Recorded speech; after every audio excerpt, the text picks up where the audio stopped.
हर तरह की सुविधाओं से युक्त मैरिज गार्डन और रेस्टोरेंट शहर से लगा हुआ सबसे अच्छा विकल्प। हमारा पता है रानी दुर्गावती, वार्ड क्रमांक 1, सैमराबाद, सागर।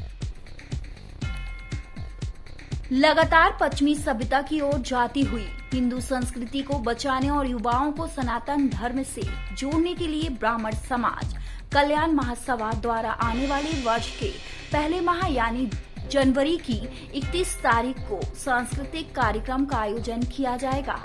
इस संबंध में आज ब्राह्मण समाज कल्याण महासभा के पदाधिकारियों द्वारा एक प्रेस वार्ता का आयोजन किया गया, जिसमें कार्यक्रम की विस्तार देते हुए कार्यक्रम के उद्देश्यों के बारे में भी बताया गया। संगठन के अध्यक्ष पंडित प्रदीप दुबे ने बताया कि लगातार विकृत होती हिंदू संस्कृति को बचाना और सभी युवाओं को अपनी गौरवपूर्ण संस्कृति से अवगत कराना ही इस कार्यक्रम का प्रमुख उद्देश्य है। 31 जनवरी 2023 में होने वाले इस कार्यक्रम में लगभग 25,000 ब्राह्मणों की उपस्थिति का अनुमान लगाया जा रहा है, जिस लिहाज से ये कार्यक्रम अपने आप में देश के इतिहास में एक बहुत बड़ा कार्यक्रम देखा जा रहा है।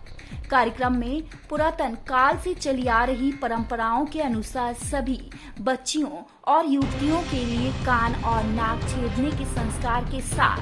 बच्चियों और युवाओं के लिए जनेऊ संस्कार मुख्य रूप से कराया जाएगा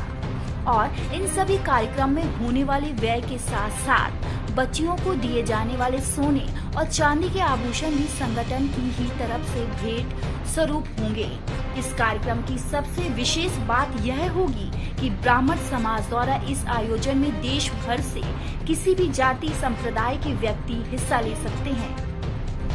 पंडित प्रदीप दुबे ने बताया कि ब्राह्मण का कार्य हमेशा से दुनिया को उचित मार्ग दिखाकर सही शिक्षा देना रहा है और ये कार्यक्रम करके हम अपनी हिंदू संस्कृति से भटक चुके लोगों को एक बार फिर हिंदू संस्कृति में वापस लाने का प्रयास कर रहे हैं। ब्यूरो रिपोर्ट, सागर खबर 24।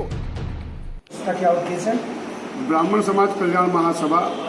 31 जनवरी 2023 को समाज के युवाओं को संस्कार से जोड़ने का प्रयास कर रही है और उस दिशा में हम लोगों ने एक योजना बनाई।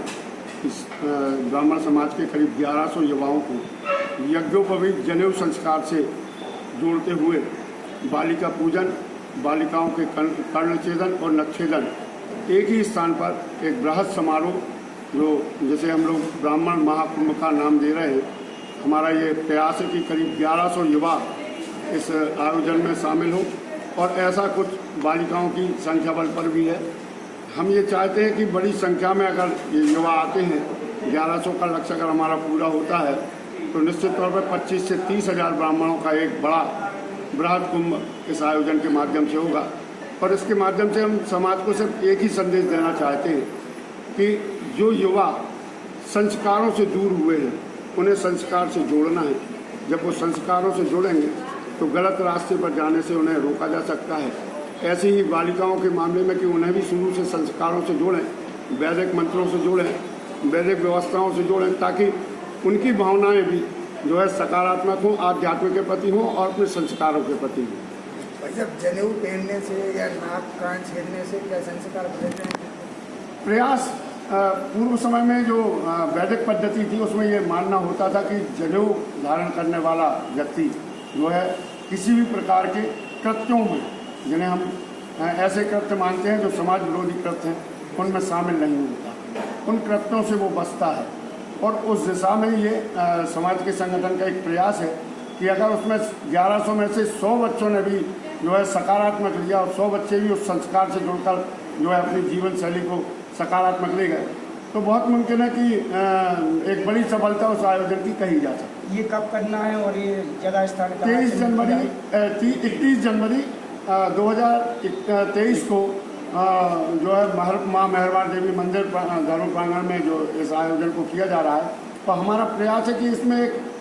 बड़े संत देश के राजेंद्र दास जी महाराज के यहाँ भी प्रयास चल रहा है, अन्य संतों के पास भी हमारा प्रयास चल रहा है। कोई एक संत जो ख्याति प्राप्त संत हैं उन्हें इस आयोजन में लाने का प्रयास होगा और उनके माध्यम से उन युवाओं को, समाज के लोगों को संस्कार से जुड़े हुए वैधानिक व्यवस्था और जो आध्यात्मिक व्यवस्था उससे जोड़ने का एक प्रयास ये हम जो लोग प्रोग्राम रखा जाएगा ये निःशुल्क रहेगा, देश